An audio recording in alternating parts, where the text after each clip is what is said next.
Assalamualaikum warahmatullahi wabarakatuh. Bersama saya Sugeng Pujanto dari SMP Negeri 3 Kandang Serang, Kabupaten Pekalongan. Pada kesempatan kali ini saya akan menyampaikan tentang aksi nyata modul 1.4, yaitu tentang berbagi pemahaman dan pengalaman penerapan budaya positif di lingkungan kelas dan lingkungan sekolah.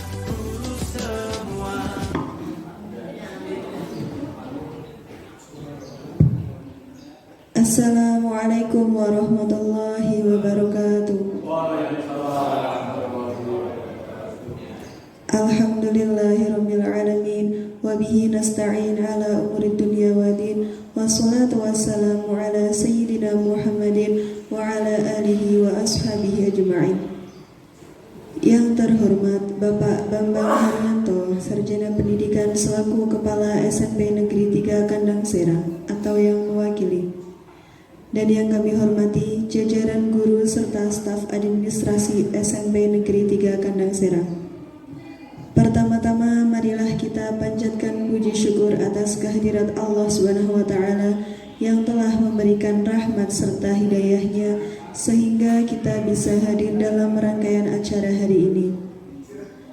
Salawat serta salam senantiasa tercurahkan kepada junjungan kita Nabi Abu Muhammad Sallallahu Alaihi Wasallam yang membimbing kita dari jalan kegelapan menuju jalan yang terang benderang.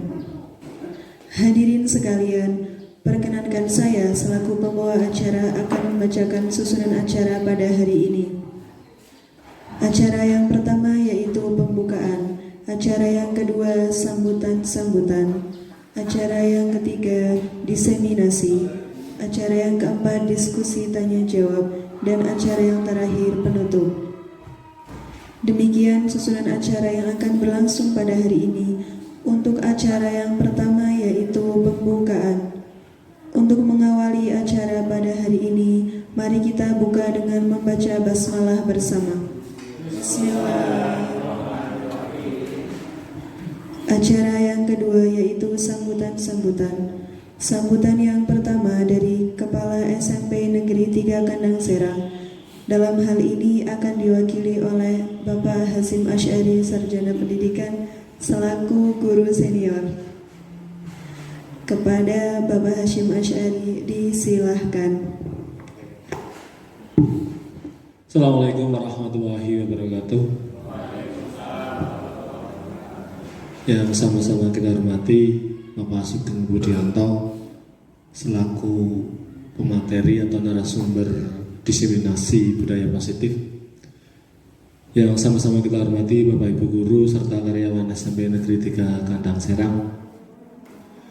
Pertama-tama marilah kita panjatkan puji syukur kehadirat Allah Subhanahu wa taala yang telah memberikan kita banyak kenikmatan, nikmat sehat, nikmat sempat, sehingga kita masih bisa melaksanakan kewajiban kita sehari-hari tanpa halangan suatu apapun.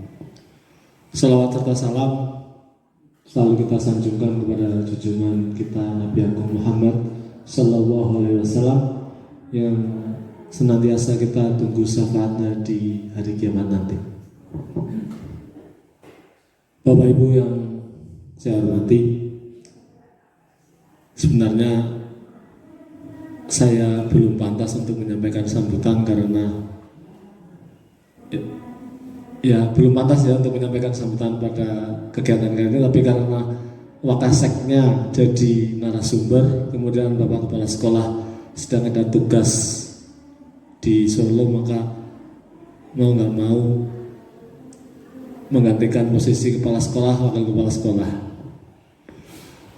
Bapak Ibu yang saya hormati, bahwa diseminasi yang dilakukan oleh Pak Sugeng ini tidak sekedar menggugurkan kewajiban ya Pak Sugeng, tapi pasti ada manfaat bagi kita semua. Karena apa? Sebagai pendidik, mau tidak mau kita harus selalu up to date atau mengupdate dan mengupgrade diri kita. Ya, jadi kita tidak hanya stuck atau kita pada zona nyaman kita kita tidak mau untuk berubah, kita tidak mau untuk menimba ilmu, itu juga akan merugikan bagi diri kita. Nah, jadi diseminasi yang dilakukan oleh Pak Sugeng nantinya ibaratnya sebagai recharging, ya, mengisi kembali energi kita sebagai pendidik dan juga bisa untuk melakukan refleksi terhadap apa yang telah kita lakukan, ya, selama ini. Sebagaimana dalam tagline guru penggerak adalah tergerak, bergerak, dan menggerakkan. Yang pertama tergerak itu dari diri kita masing-masing yang nanti materinya akan lengkap disampaikan oleh Pak Sugeng dari dalam diri kita. Kemudian ada bergerak itu kita mengupgrade diri kita mengikuti berbagai kegiatan yang dapat meningkatkan skill kita, meningkatkan profesionalisme kita, itu bergerak. Kemudian dari ilmu yang kita dapatkan, kita menggerakkan lingkungan kita, ya, baik terhadap murid, terhadap sesama guru dan lingkungan kita, ya, menjadi tergerak, bergerak, dan menggerakkan. Jadi harapannya nanti setelah diseminasi ini dilaksanakan, kita mampu berkolaborasi satu sama lain, ya, dan kita bisa berefleksi dengan kegiatan yang kita lakukan. Harapannya adalah dengan diadakannya diseminasi ini, nanti masing-masing guru juga bisa menyampaikan praktik baik dari masing-masing guru. Jadi hal-hal positif semacam ini hendaknya kita lakukan terus-menerus, ya, kita bisa agendakan berkaitan dengan praktik baik yang dilakukan oleh Bapak Ibu guru nantinya. Kira-kira dari saya cukup sekian. Nanti kita ikuti bareng-bareng diseminasi yang akan dilakukan oleh Pak Sugeng. Harapannya nanti bisa berimbas pada Bapak Ibu guru dan kita semua dan pada murid kita untuk kemajuan pendidikan Indonesia pada umumnya dan SMP Negeri 3 Kandang Serang pada khususnya. Demikian, mohon maaf apabila ada kesalahan dalam bertutur kata. Mohon maaf, saya akhiri. Assalamualaikum warahmatullahi wabarakatuh. Kepadanya disampaikan terima kasih. Acara yang ketiga yaitu diseminasi, berbagi pemahaman dan pengalaman penerapan budaya positif di lingkungan kelas dan sekolah. Dalam hal ini akan disampaikan oleh Bapak Sugeng Budianto, Sarjana Pendidikan selaku CGP Angkatan 11. Kepadanya disilahkan.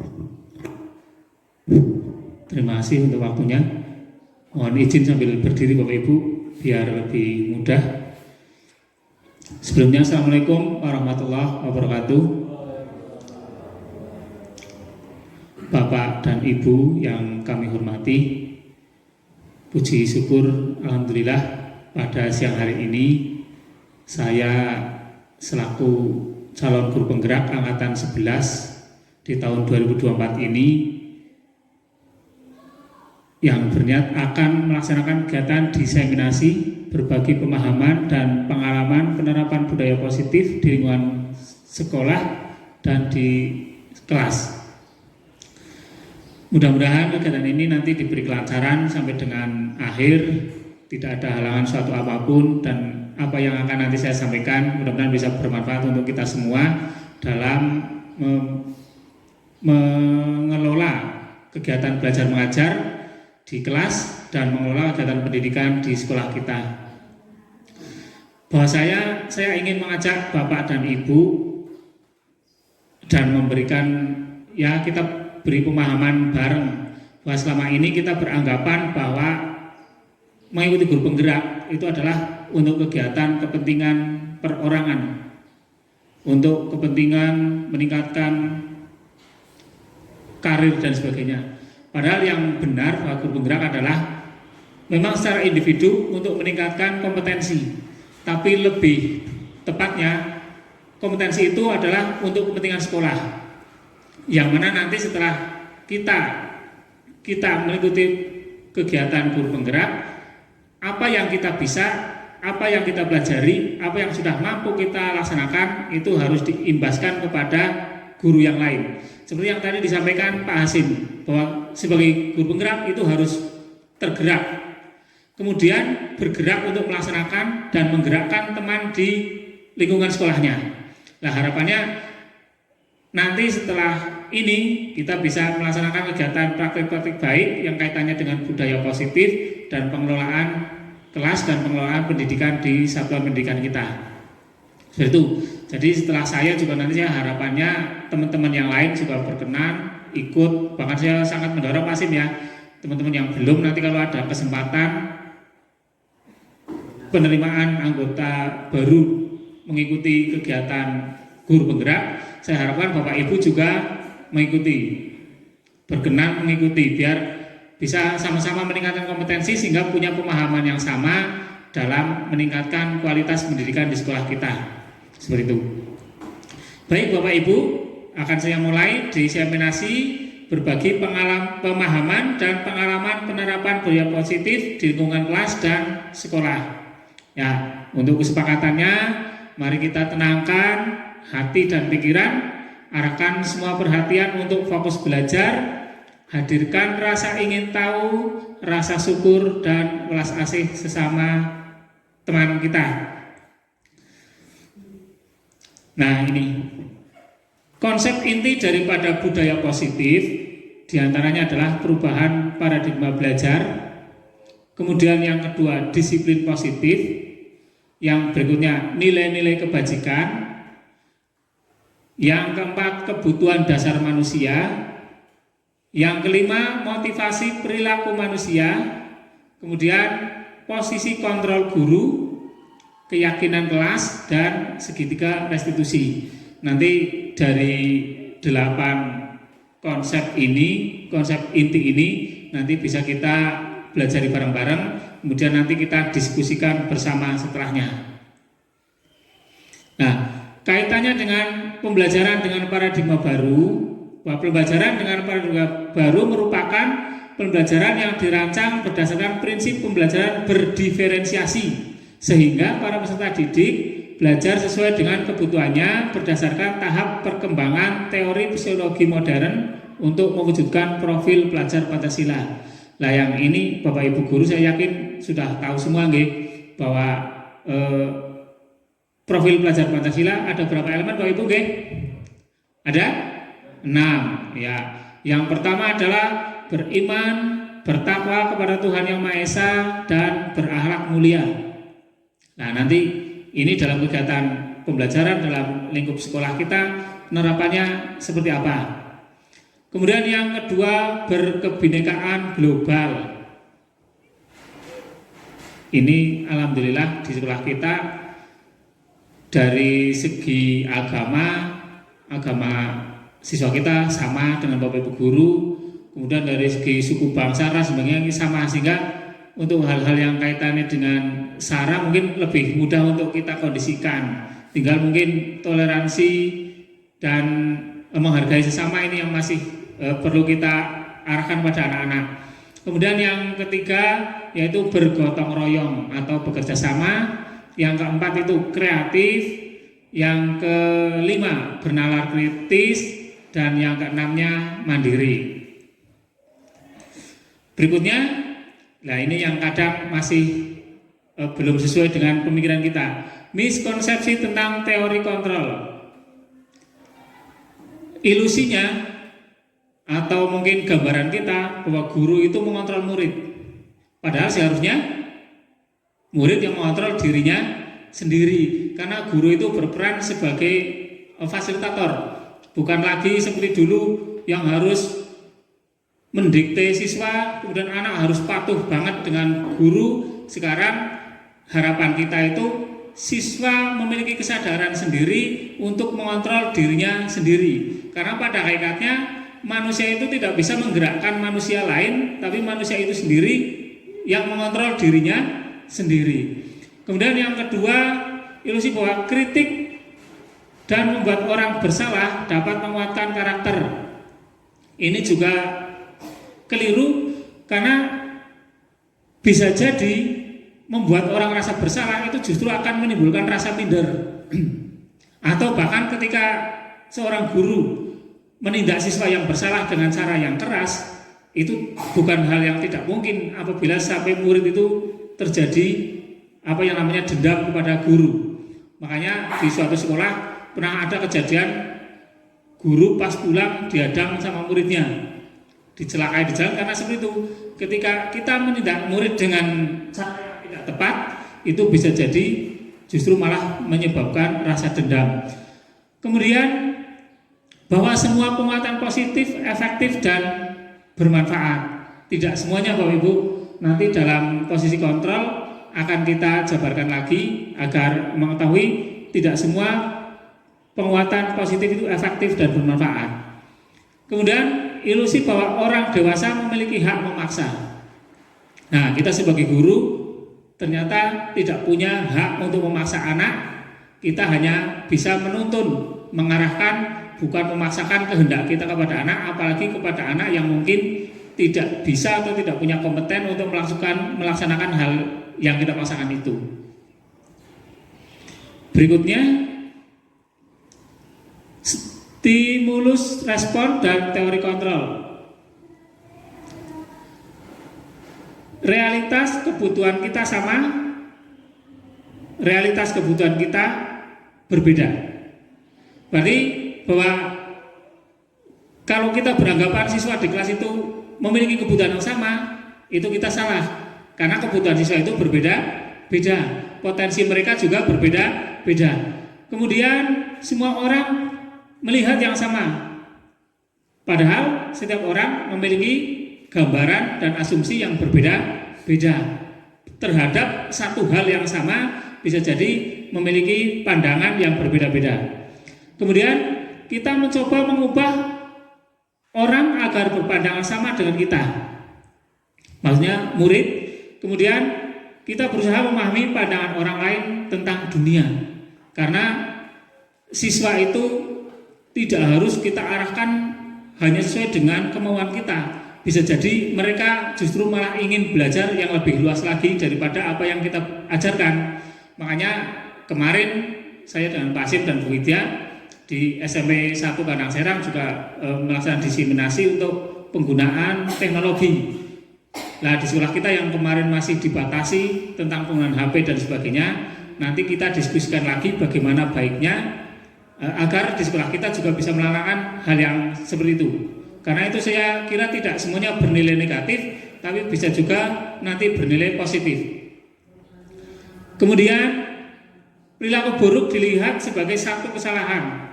Nah, padahal perilaku buruk bisa jadi menjadi sebuah pembelajaran. Ya. Berikutnya, orang lain bisa mengontrol saya. Bayangkan adalah hanya kita sendiri atau ada yang bisa mengontrol diri kita.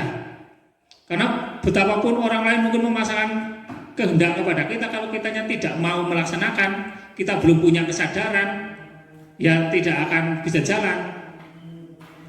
Contoh misalnya kayak Pak Lukman membuat jadwal pembelajaran. Ini tak buat jam kedua karena jam ke-1 mungkin jauh belum sampai. Tapi kalau memang niatnya saya ingin hadir kasih, walaupun jamnya tidak jam pertama, itu kan diniati dari diri sendiri. Tapi walaupun dikasih jam siang, karena memang niatnya memang seenaknya kan bisa jadi nanti berangkatnya setelah jamnya sudah lewat dan seperti itu. Kemudian pemasangan pada saat bujukan gagal. Nah, ini kolaborasi dan konsensus menciptakan pilihan baru. Ya. Makanya diskusi dan kolaborasi itu sangat dibutuhkan baik dalam kegiatan kita sebagai guru maupun dalam pembelajaran di kelas dalam menangani siswa.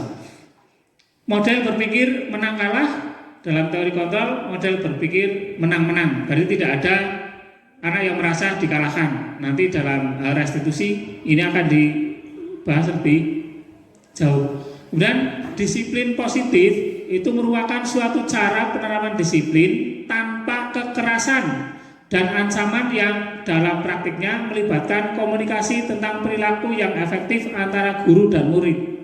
Kata kuncinya adalah penerapan disiplin tanpa kekerasan. Nah, ini yang kadang-kadang susah. Karena biasanya anak itu ada yang seolah-olah menurut kita itu mau disiplin kalau kita itu agak keras, agak memaksa, agak kasar. Tapi ternyata itu tidak dibenarkan karena kita harus mendidik mereka dengan cara yang baik sesuai dengan kaidah-kaidah atau norma yang kita sepakati. Kemudian sebagai pendidik, tujuan kita adalah menciptakan anak-anak yang memiliki disiplin diri sehingga mereka bisa berperilaku dengan mengacu pada nilai-nilai kebajikan universal dan memiliki motivasi intrinsik bukan ekstrinsik. Bedanya kalau intrinsik itu berarti lahir dari dalam diri karena kesadaran pribadi, kalau ekstrinsik itu campur tangan orang lain. Jadi disiplin positif merupakan salah satu cara penerapan disiplin yang bertujuan untuk menumbuhkan kesadaran serta memberdayakan murid untuk melakukan sesuatu tanpa penghargaan atau hadiah, ancaman maupun hukuman. Nah, ini yang harus kita laksanakan Bapak Ibu. Berarti mendisiplinkan siswa tanpa harus ngiming-ngimingi, kamu nak disiplin nanti tak kasih ini, nanti kalau tertib tak beri ini, tanpa itu, tanpa mengancam, nanti kalau kamu nggak disiplin akan saya kasih nilai jelek, nanti kalau kamu nggak disiplin saya hukum. Nah, yang seperti itu sekarang sudah tidak berlaku. Mendisiplinkan siswa itu harus sudah dengan cara yang benar, gitu. Kemudian nilai-nilai kebajikan, nilai yang disepakati bersama lepas dari suku bangsa, agama, bahasa maupun latar belakangnya. Dalam profil pelajar Pancasila tadi sudah kita lihat bersama, ada beriman dan bertakwa kepada Tuhan Yang Maha Esa dan Maha Mulia, berkebinekaan global, gotong royong, kreatif, bernalar kritis, dan mandiri. Kemudian dalam program pendidikan dasar itu ada toleransi, rasa hormat, integritas, mandiri, menghargai, antusias, empati, kreativitas, kerjasama, percaya diri, dan kemitraan.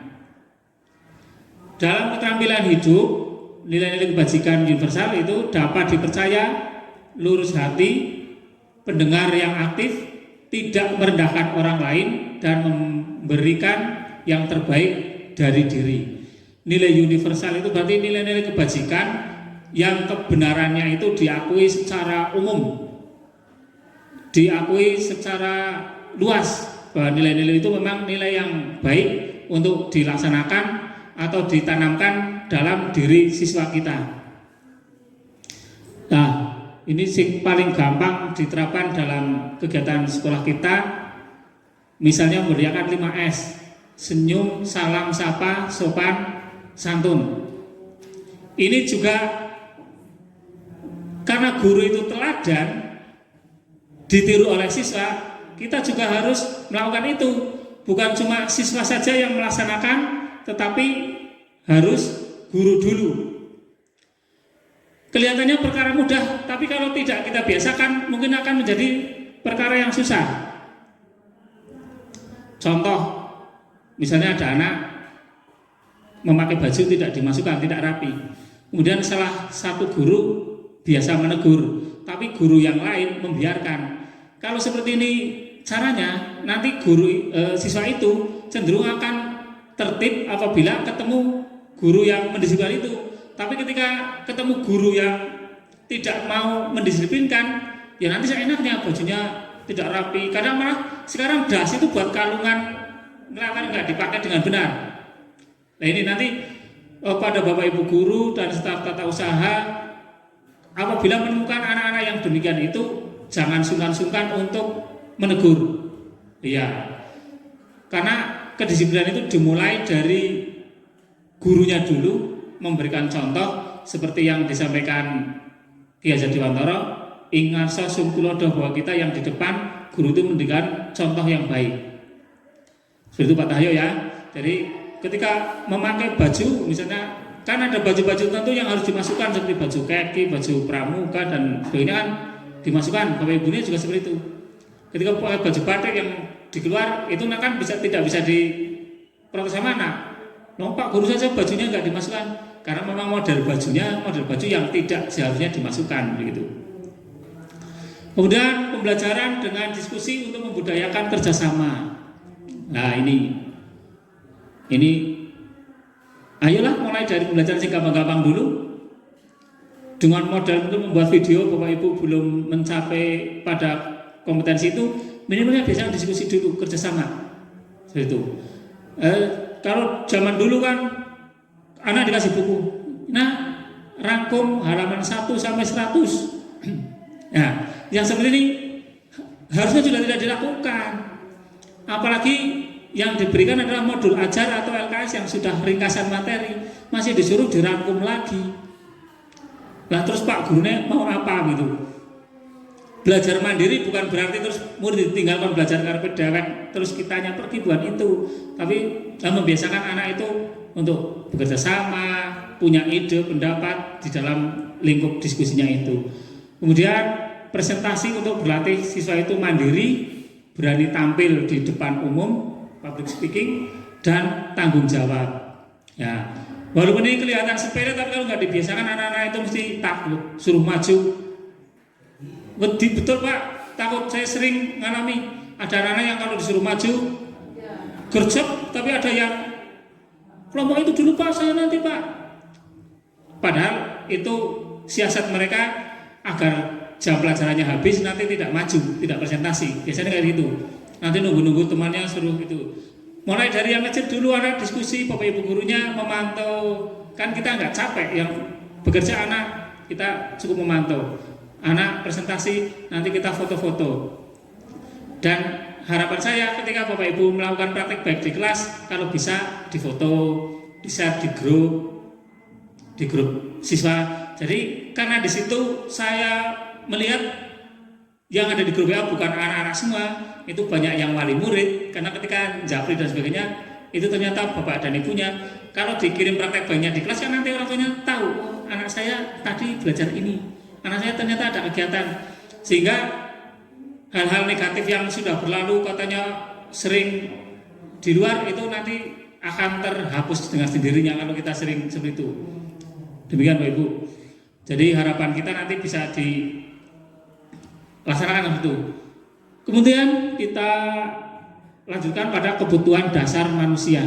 Kebutuhan dasar manusia adalah segala sesuatu yang kita lakukan untuk mendapatkan apa yang kita inginkan. Seluruh tindakan yang kita lakukan memiliki tujuan tertentu dan semua usaha terbaik yang kita lakukan adalah dalam rangka agar kebutuhan dasar kita terpenuhi dengan baik. Nah, kebutuhan dasarnya yang pertama adalah bertahan hidup. Yang kedua, kasih sayang dan rasa diterima. Yang ketiga, penguasaan. Yang keempat, kebebasan. Dan kelima, kesenangan. Ini itu pasti dimiliki oleh semua orang, oleh semua siswa. Ketika siswa itu melakukan segala sesuatu baik yang positif maupun negatif, pasti ada unsur ini, ada kepentingan ini. Baik dia karena ingin bertahan hidup, baik dia butuh kasih sayang dan rasa diterima, baik dia ingin penguasaan, kebebasan maupun kesenangan. Nah, contoh kemarin kita temukan ada anak yang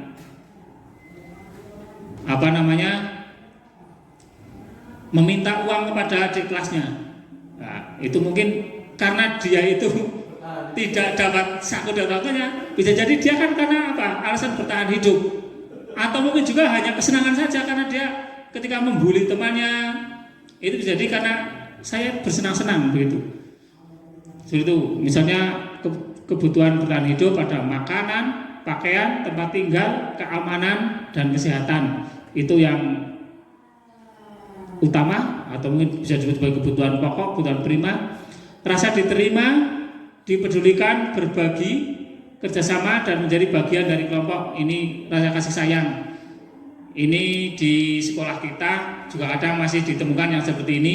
Ada anak yang kalau duduk milih di belakang sendiri di pojok, karena itu temannya kalau didekati suruh diskusi kelompok aja kadang-kadang nggak mau. Padahal anak itu juga butuh rasa kasih sayang diterima oleh kelompoknya. Nah ini Bapak Ibu kalau kayak gini tolong loh, jangan dibiarkan loh. Karena nanti anak-anak ya jadi lama-lama nggak betah, merasa tidak punya teman, merasa tidak diterima, ujung-ujungnya bisa mengundurkan diri dari sekolah. Nah ini kadang kan kita dekati, diajak komunikasi, kenapa kok di belakang? Kan sering ada yang malah milih di pojok. Nah, merasa tidak diterima. Ternyata kalau kita biarkan nanti bisa menimbulkan efek negatif. Itu. Kemudian untuk penguasaan harga diri, keinginan untuk dianggap memimpin, berprestasi, diakui dan didengar. Kebebasan itu mandiri, memiliki pilihan, mencoba hal baru, mampu mengendalikan arah dirinya. Kemudian untuk kesenangan itu bermain humor, antusiasme, tertawa. Hal-hal seperti ini itu biasanya mendasari tingkah laku atau perilaku anak-anak kita di sekolah. Nah, ketika nanti ada permasalahan, kan nanti bisa kita amati perilaku mereka itu ingin menunjukkan kebutuhan dasar yang mana. Kemudian motivasi perilaku manusia ada untuk menghindari ketidaknyamanan atau hukuman, untuk mendapatkan imbalan, penghargaan dari orang lain, atau untuk menjadi orang yang mereka inginkan dan menghargai diri sendiri dengan nilai-nilai yang mereka percaya. Kalau yang atas ini berarti motivasinya ekstrinsik karena pengaruh dari luar. Misalnya anak-anak datang ke sekolah gasik. Apakah takut terlambat, takut nanti dihukum Pak Asim suruh berdiri di atau karena ingin dipuji sama Bu Widya karena guru BP kamu luar biasa, kamu hebat bisa datang gasik, atau memang karena dia itu dari sadar dirinya, saya sebagai siswa Pak memang ingin menunjukkan bahwa saya itu memang anak yang bisa dididik, diarahkan sehingga saya datang gasik. Ini tidak cuma untuk siswa, tapi juga untuk Bapak Ibu guru. Adakah yang datang gasik karena kepengen dalam kepala sekolah? Ini anak buahku sergap datangnya gasik, atau untuk mendapatkan penghargaan dari orang lain, atau memang dari kesadaran dirinya sendiri karena merasa bertanggung jawab terhadap pekerjaannya. Nah, harusnya ini kita ikut yang intrinsik ini.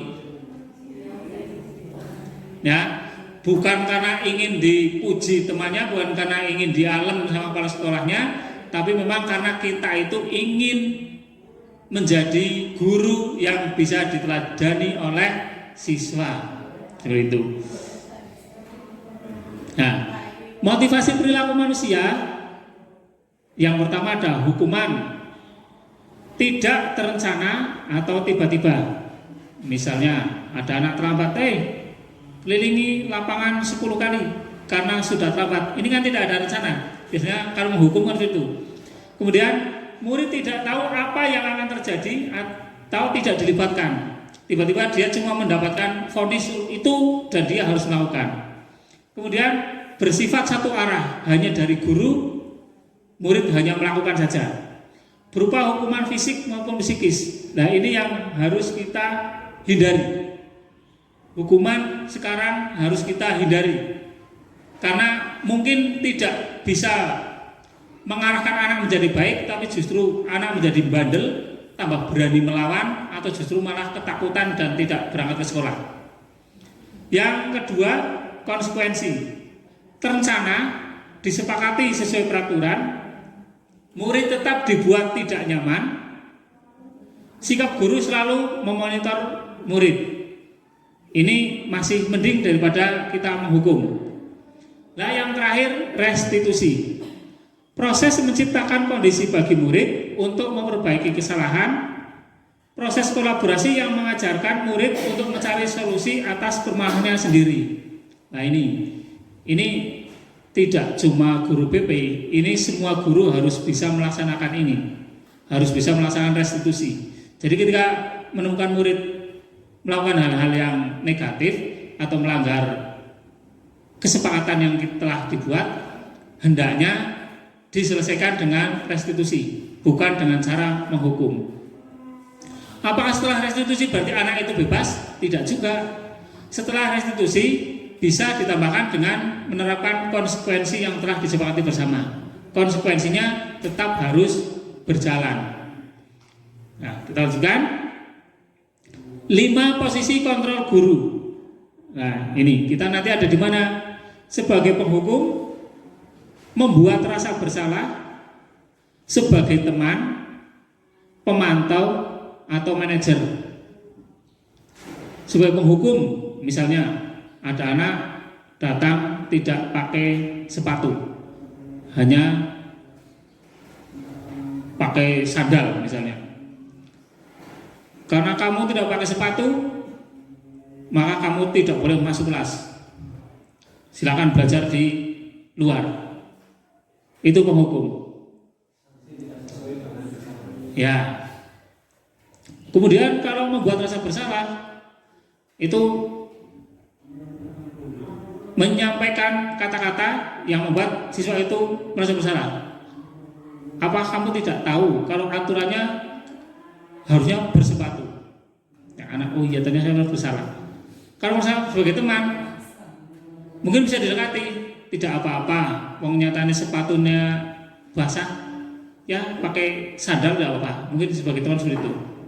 Nah, kalau sebagai pemantau mungkin hanya mengingatkan, dan sebagai manajer mungkin mengajak diskusi dan mencari solusi, mencari kebenarannya dulu. Kenapa nggak pakai sepatu? Pak, karena sepatunya basah. Kenapa basah?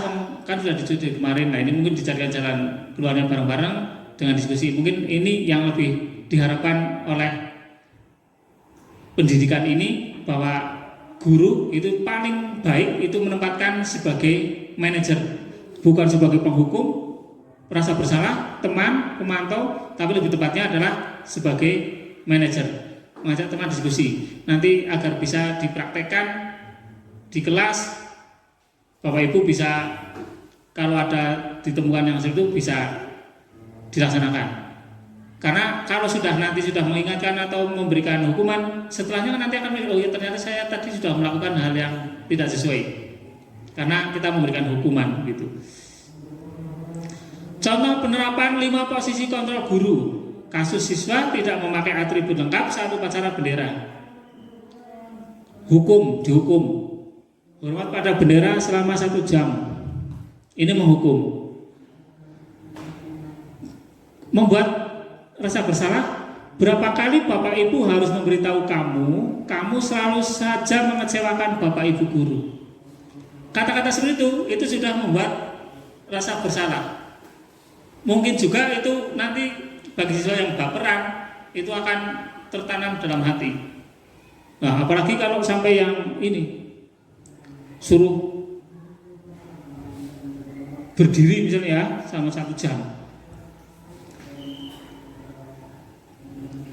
Ayo dong ikuti aturan sekolah. Tolong bantu Bapak Ibu guru ya, sekali ini saja. Ya sudah, tidak apa-apa, lain kali jangan buat seperti ini ya. Ya, ini contoh sebagai teman. Mungkin seperti ini. Kemudian pemantau, kamu sudah melanggar peraturan sekolah. Kamu tahu konsekuensinya? Setelah upacara, kamu beri atributnya di koperasi sekolah dan jangan diulangi lagi. Ini sebagai pemantau, mungkin tindakannya seperti ini. Nah, ini sebagai manajer. Apa kamu tahu kesalahanmu? Kira-kira bagaimana kamu memperbaiki kesalahanmu? Ya, dia ditanya kesalahannya apa, dan dia sendiri yang suruh memperbaiki kesalahannya. Ini sebagai manajer. Tapi ini juga kalau nggak dilatih susah Bapak Ibu. Saya kemarin ketemu Vicky Andrian, datangnya terlambat, bajunya nggak seragam. Saya coba seperti itu ya, saya rekam sendiri, saya analisis sendiri. Ternyata ya ternyata saya masih belum sepenuhnya. Ya, itu ternyata ya, belum sesuai. Tetap harus sering dilakukan, harus sering belajar biar bisa. Nah, posisi kontrol manajer ini adalah posisi kontrol guru yang paling baik dan ideal. Ini yang paling diharapkan bisa untuk menertibkan dan mendisiplinkan murid. Yang berikutnya, nah, posisi kontrol, apakah saya kecewa sekali dengan kamu? Ya, itu ya. Ini berarti posisi kontrol apa Bapak Ibu? Membuat rasa bersalah. kamu tidak pernah benar melakukannya. Berarti divonis kamu tidak pernah benar melakukannya. Berarti yang mana ini kira-kira? Ayo kita lihat jawabannya. Oh iya, berarti menghukum. Apa rencanamu untuk menyelesaikan masalah ini? Ya, misalnya anak yang berusaha ditanya, apa rencanamu untuk menyelesaikan masalah ini? Berarti yang apa ini kira-kira? Manajer ya, betul. Kita lihat, oh iya betul sekali, ini manajer. Kemudian, ayolah lakukan demi bapak ibu ya. Nah, sebagai apa ini kira-kira? Sebagai teman. Ya. Kamu tidak akan pernah dapat nilai jika tidak mengerjakan tugas. Ya, ini kita lihat jawabannya apa? Oh iya, betul sekali. Ini sebagai pemantau. Iya. Betul sekali karena Pak Hasim sudah pernah belajar sehingga tahu tindakan-tindakan yang harus dilakukan. Tapi harapnya tidak cuma tahu Bapak Ibu, tapi kita terapkan dalam kehidupan kita dalam mengelola pembelajaran di kelas dan pendidikan di sekolah.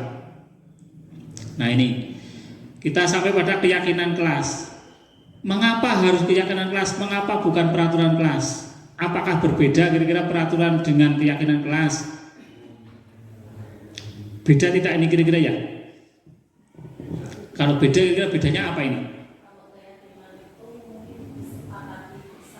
Oh ya, betul sekali. Kalau keyakinan kelas itu disepakati bersama antara guru dengan siswa. Konsensus. Kalau peraturan kelas itu hanya dibuat oleh sepihak atau guru. Ini sifatnya kalau dalam bahasa saya PPKN, kalau peraturan kelas itu sifatnya otoriter, kalau keyakinan kelas itu demokratis. Nah, ini kira-kira Bapak Ibu wali kelas sudah apa belum ya membuat keyakinan di kelasnya masing-masing? Nah,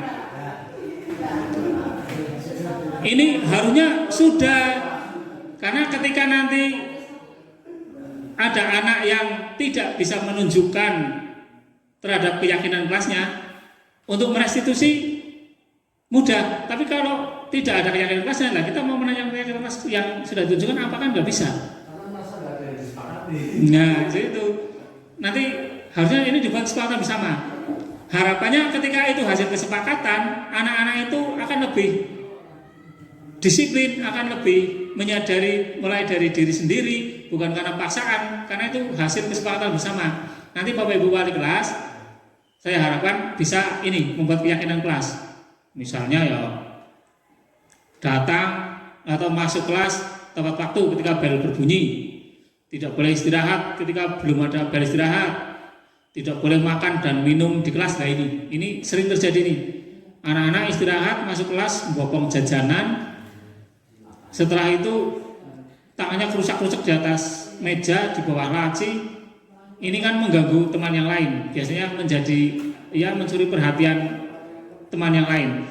Nanti hal-hal seperti ini bisa dibuat di kelasnya, dan tidak cuma dibuat, didokumentasi, ditempel di kelasnya masing-masing, sehingga anak itu bisa melihat, membaca setiap hari.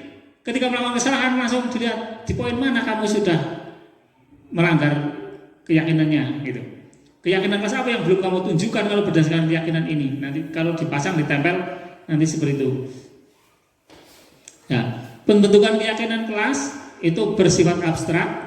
Artinya ini hanya kesepakatan-kesepakatan yang tidak berwujud benda ya, karena abstrak. Tapi nanti bisa diwujudkan dalam bentuk tingkah laku.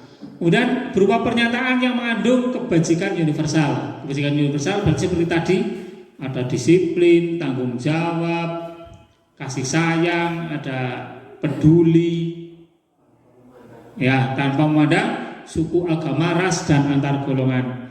Kemudian dibuat dalam pernyataan positif. Pernyataan positif itu berarti, contohnya, membuang sampah pada tempatnya, itu positif. Tapi kalau buatnya dilarang membuang sampah sembarangan, itu negatif. Berarti harusnya kata-katanya positif. Masuk kelas tepat waktu, itu positif. Tapi kalau buatnya dilarang terlambat, itu jadi negatif. Nah, kalau keyakinan kelas berarti menggunakan kalimat yang positif seperti itu. Makan dan minum di saat istirahat. Nah, itu berarti positif. Tapi kalau dilarang makan saat pembelajaran, itu negatif. Nah, harapannya nanti kalimat yang dilarang adalah kalimat positif. Kemudian sedikit saja agar mudah diingat. Keyakinan kelas yang dibuat jangan terlalu panjang bertele-tele, nanti malah anak-anak mudah lupa. Yang berikutnya, sesuai dengan kondisi kelas atau sekolah sehingga mudah diterapkan. Jangan membuat keyakinan kelas yang terlalu berlebihan, yang malah kadang tidak tersentuh oleh sekolah kita, nanti hanya sekedar menjadi pajangan yang tidak pernah dilaksanakan. Ya, sederhana. Semua warga sekolah atau kelas dilibatkan saat membuat keyakinan kelas. Nanti siswa ditanya, kira-kira kamu mau punya pendapat apa untuk keyakinan kelas kita? Hal-hal apa yang ingin kamu terapkan di kelas kita agar kita bisa belajar dengan nyaman? Seperti itu. Lanjut. Kita pada segitiga restitusi, yaitu suatu proses dialog yang dilakukan oleh guru agar dapat menghasilkan murid yang mandiri dan bertanggung jawab.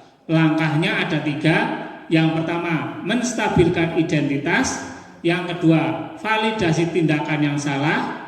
Dan yang ketiga, menanyakan keyakinan.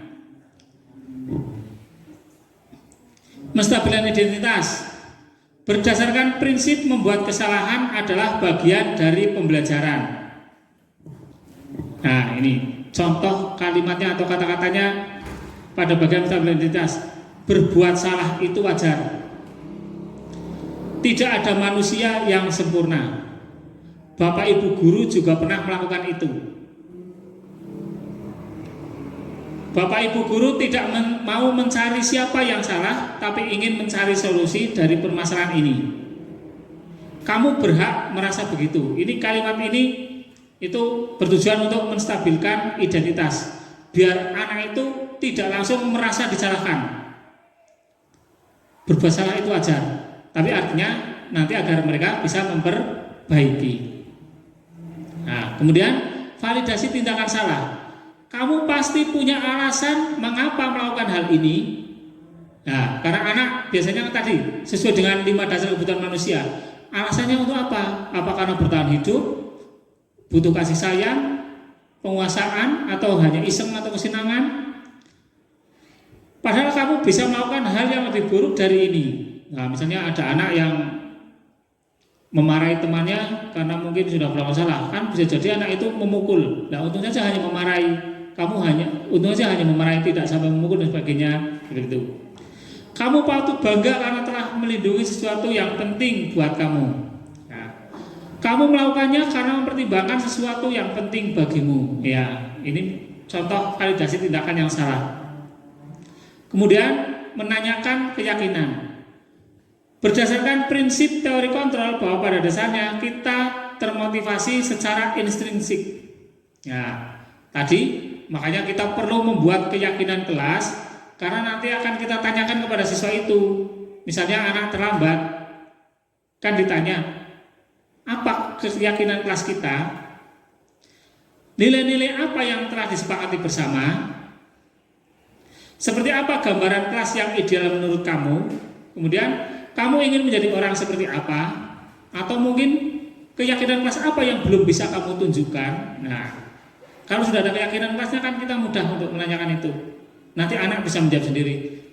Ketika terlambat berarti mungkin anak, oh iya Pak, mungkin saya tidak disiplin. Ketika suruh maju tidak mau, oh iya Pak, mungkin saya tidak tanggung jawab. Ketika tidak mengerjakan tugas, saya tidak mandiri, tidak tanggung jawab dan sebagainya. Nah, yang seperti ini nanti usahakan biar kita mulai laksanakan. Sebelum kita akhir untuk kegiatan penutupnya, mungkin Bapak Ibu ada yang mau berpendapat, bertanya, atau memberikan masukan. Kami persilahkan, monggo Bapak Ibu yang ingin bertanya atau berpendapat. Bu Calis mungkin, Pak Lukman, Pak Triyono, Pak Asim.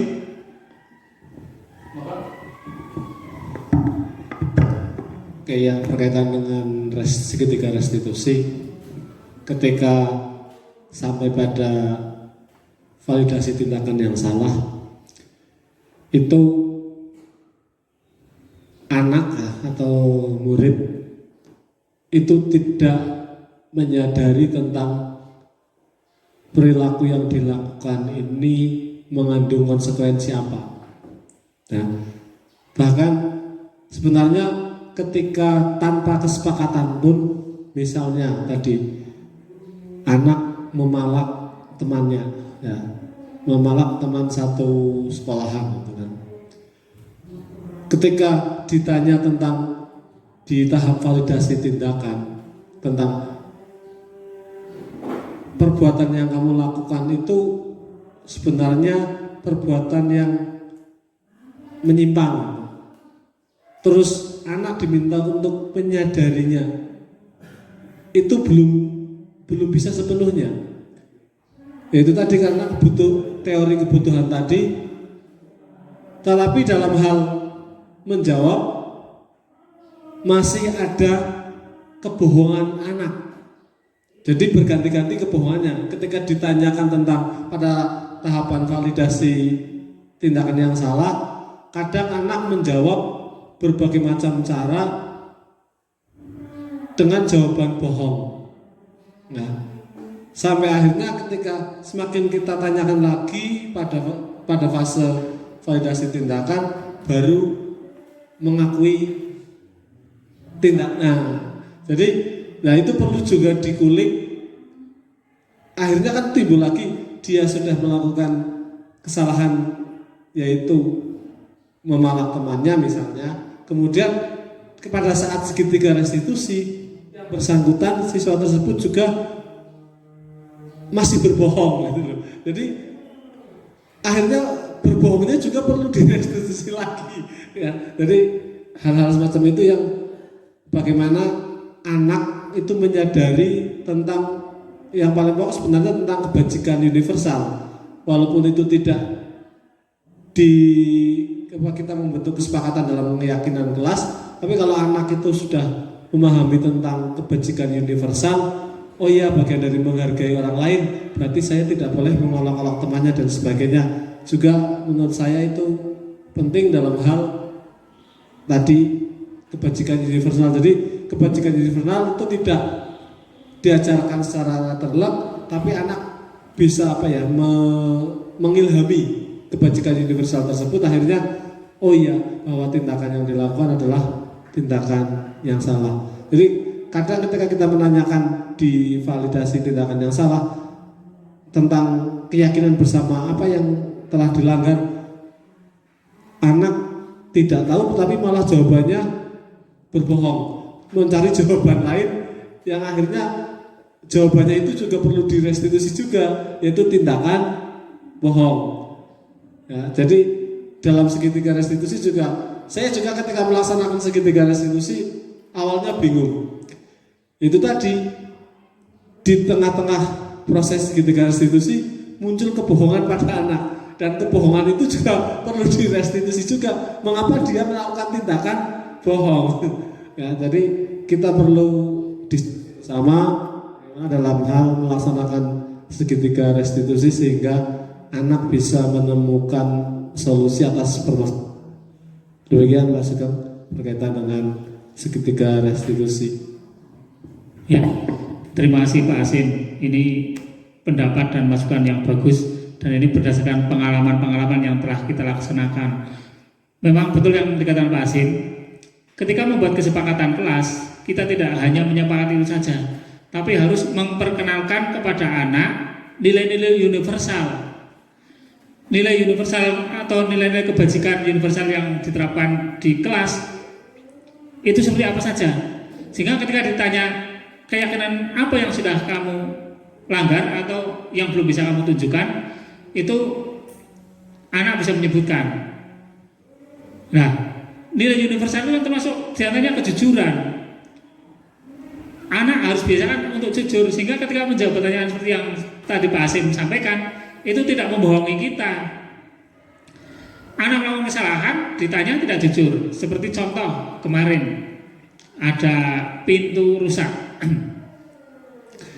Itu hanya karena dua anak perempuan dan laki-laki dikurung di dalam kelas. Nah, si anak laki-lakinya berontak ingin keluar, tapi karena pintunya dijaga dari luar, ditendang-tendang sampai ambrol. Ketika ditanya salah satu guru, jawabannya itu yang nendang pemuda nonton bola. Dia berusaha berbohong untuk melindungi dirinya sendiri. Padahal ketika kita tanya lebih lanjut, dia mengakui karena dia di kandang di dalam kelas, akhirnya dia berontak dan menendang-nendang. Nah, kejujuran-kejujuran seperti ini yang harus kita biasakan, karena nanti kalau dia sudah berbohong dan kita ikuti, dia akan cenderung merasa kebohongannya itu aman gitu. Kebohongannya dianggap aman, wah ternyata berbohong aman, dan dia akan berbohong untuk kesalahan selanjutnya. Terima kasih Pak Asin, ini masukan yang sangat luar biasa dan sangat bagus agar memperbaiki untuk kita melaksanakan restitusi kepada siswa. Mungkin yang lain Bapak Ibu ngasih masukan, pendapat atau bertanya? Bu Widya, monggo. Terima kasih atas waktunya. Assalamualaikum warahmatullahi wabarakatuh. Waalaikumsalam warahmatullahi wabarakatuh. Di sini kan ada beberapa motivasi perilaku, yaitu ada hukuman, konsekuensi, dan restitusi. Dan tadi juga ada bagaimana kita sebagai guru itu ada yang penghukum, terus ada pemantau, teman, dan manajer. Nah, di situ kan ada beberapa contoh ya Pak. Terus yang sering kita temui, misalnya saya kan sebagai guru BK, misalnya anak itu melakukan ya yang kemarin yang tadi Pak Sugeng singgung, ada anak yang melakukan meminta uang kepada adik kelasnya. Di situ kan posisi kontrol kayaknya semua sudah saya lakukan ya sudah saya lakukan, dengan membuat merasa bersalah, terus pemantau, teman, dan manajer. Tetapi dari semuanya itu saya tanya, kira-kira kamu itu kesini kenapa? Sering misalnya ada kasus apa, mesti saya tidak langsung mengejas kamu itu kenapa, mesti yang saya tanya, kamu kesini itu ada apa? Dan seringnya anak itu tidak menjawab dan tidak dan seringnya juga tidak mengakui kesalahan yang mereka lakukan atau perbuat. Nah, dalam kesempatan ini kan salah satu budaya positif dan disiplin positif ya. Di disiplin positif kan harus ada tadi juga ada menumbuhkan rasa intrinsik dan ekstrinsik kepada siswa, kepada anak. Nah, yang saya ingin tanyakan, bagaimana caranya menumbuhkan sifat dan sikap itu pada anak. Padahal di dalam Merdeka Belajar itu kan kita yaitu tidak boleh ada hukuman, kekerasan dan sebagainya. Tetapi lagi-lagi realitanya berbeda dengan kenyataannya ataupun teori yang kita pelajari dan kita temui. Terima kasih. Wassalamualaikum warahmatullahi wabarakatuh. Ya. Waalaikumsalam warahmatullahi wabarakatuh. Terima kasih Bu Widya, ini pertanyaan yang sangat bagus, sangat luar biasa, dan saya akan mencoba berpendapat menanggapi tentang pertanyaan ini. Mungkin Mas Bu Widya adalah sudah berulang kali melakukan tindakan kepada siswa, tapi siswa masih tetap berbohong, belum ada perbaikan, dan masih melakukan kesalahan-kesalahan yang berulang kali. Kemudian untuk mengatasi yang seperti ini itu harus bagaimana gitu ya. Saya sendiri kadang jenuh menghadapi anak-anak yang demikian itu. Sudah melakukan kesalahan, kita restitusi, kita diskusi, kita kasih masukan, dan dia juga menyepakati untuk melakukan perbaikan. tapi ternyata besok lagi masih diulang lagi. Ya, yang perlu kita ingat Bapak Ibu, bahwa kita itu tidak harus berjuang sendiri dalam mendisiplinkan siswa. Kita itu masih punya rekan sejawat, punya pimpinan kepala sekolah, dan punya orang tua murid. Nah, untuk melakukan hal ini, yang paling tepat menurut saya, kita itu harus komunikasi dengan wali murid. Karena apa yang dilakukan siswa itu, perilaku siswa di dalam sekolah, itu kadang orang tuanya tidak tahu. Nah, seperti kemarin ketika Bu Widya merestitusi salah satu siswa, disuruh membuat pernyataan untuk tidak mengulang lagi, diketahui orang tua. Ternyata dia berusaha membohongi dengan menandatangani surat pernyataan itu sendiri, tidak menunjukkan kepada orang tua. Saya tanya, saya restitusi lagi terhadap perilaku itu, dia mengakui bahwa dia takut dimarahi orang tuanya, sehingga dia itu menandatangani sendiri pernyataannya yang seharusnya ditunjukkan kepada orang tua dan kepada ibu wali kelasnya. Ternyata dia tidak melakukan itu. Nah, karena dia sudah berulang kali ditindak tapi enggak sembuh-sembuh, kalau menurut saya yang tepat yaitu kita diskusikan dengan orang tua murid agar orang tua murid juga ikut membantu mengawasi dalam kegiatan siswa. Kegiatan baik seperti ini kalau kita biasakan, hal-hal yang itu kita biasakan, nanti lama-kelamaan anak akan merasa menyadari dia itu ke sekolah mau apa, tujuan ke sekolah mau apa. Apakah orang tua kamu kira-kira akan bangga kalau tahu kamu itu di sekolah seperti itu? Kalau orang tuamu ingin kamu jadi anak pintar, apa kira-kira orang tuamu nanti akan senang kalau ternyata kamu tidak pintar? Nah, hal-hal seperti ini kan nanti bisa kita biasakan. Contoh gampangnya seperti kita sendiri Bapak Ibu. Zaman dulu kita mau pakai helm itu karena kita takut ditilang atau karena dipaksa Pak Polisi diadang kena operasi. Tapi dengan lama-kelamaan seperti itu ditelateni, kita itu telaten, sabar dan sabar. Kita menggunakan helm bukan karena takut polisi, tapi karena keselamatan untuk diri kita sendiri. Coba Pak Harno disuruh, Pak Harno berangkat sekolah jangan pakai helm. Kira-kira mau tidak? Mesti tidak mau. Karena apa? Sudah merasa bahwa helm itu butuh. Seperti anak juga kalau kita telaten, kita biasakan jangan bosan kepada perilaku anak. Kita tetap disiplinkan walaupun apa hasilnya. Mungkin Bapak Ibu menganggap itu gagal, tapi kalau kita terus berusaha, saya yakin lama-kelamaan anak akan menyadari kebutuhannya untuk sekolah itu apa. Walaupun mungkin jenuh, tapi ya kita tetap harus berusaha, karena memang keharusannya memang seperti itu. Bukan terus kita bosan terus anak itu dibiarkan semaunya sendiri. Nanti bahayanya apa? Bisa menular kepada temannya yang tadinya baik-baik saja, yang perilakunya negatif saja dibiarkan kok.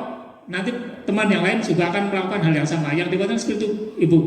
Berarti menurut saya untuk membangkitkan itu ya kita tetap biasakan untuk kita latih untuk berperilaku positif. Bienvenido. Dan lebih lagi kita komunikasi, kita diskusikan dengan orang tua murid. Nah, ini mungkin yang belum kita lakukan secara maksimal. Jangan kita datangi ke rumahnya, tapi bapak ibunya yang suruh datang ke sekolahan kita diskusikan di sini, karena di sini kan bapak ibu banyak ya.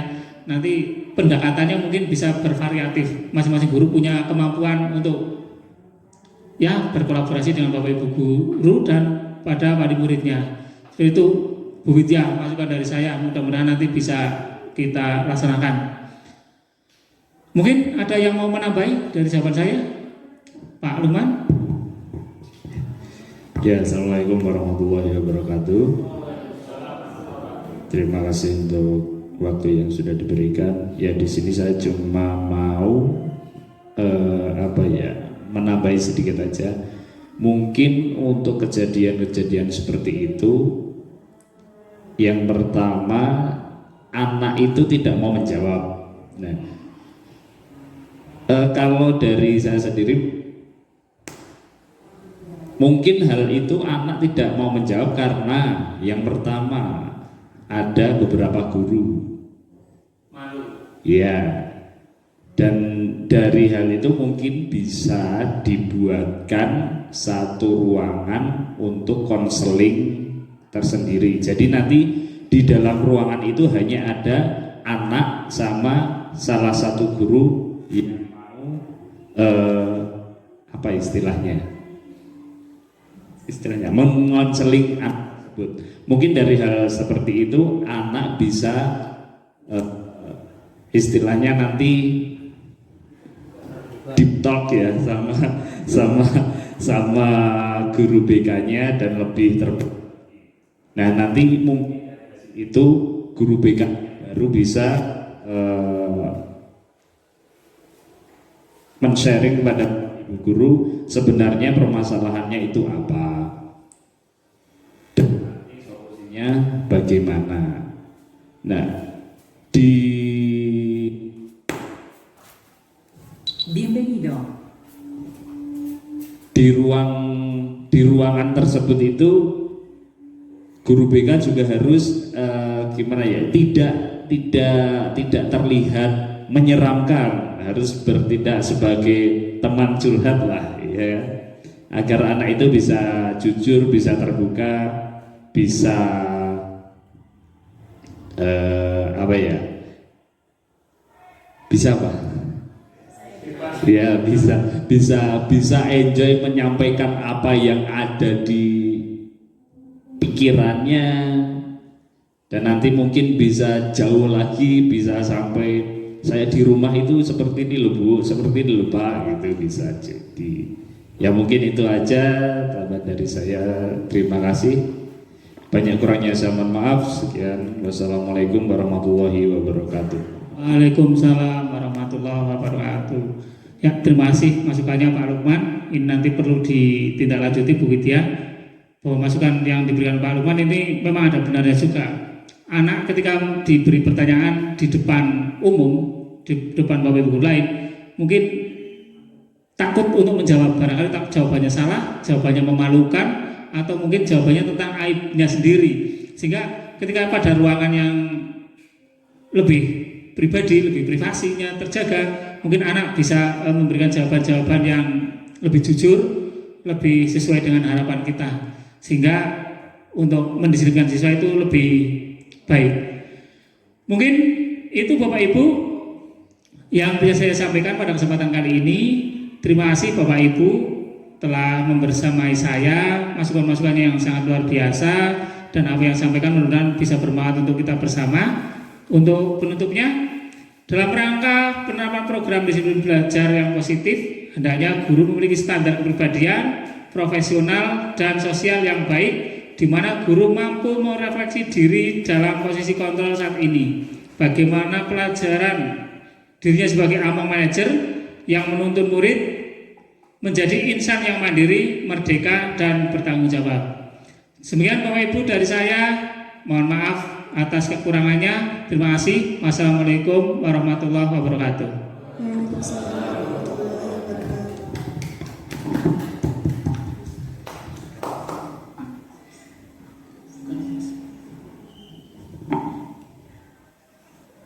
Terima kasih pada Pak Sugeng atas presentasinya. Acara yang selanjutnya yaitu penutup. Mari kita tutup acara pada hari ini dengan membaca hamdalah bersama-sama. Alhamdulillahirrabbilalamin. Demikian terima kasih kepada Bapak Ibu yang telah berkenan hadir pada acara hari ini. Sekian dari saya, apabila terdapat kesalahan perkataan dan perbuatannya, mohon maaf yang sebesar-besarnya. Wallahu muwaffiq ila aqwamit thoriq. Tsumma shalatu wassalamu alaikum warahmatullahi wabarakatuh.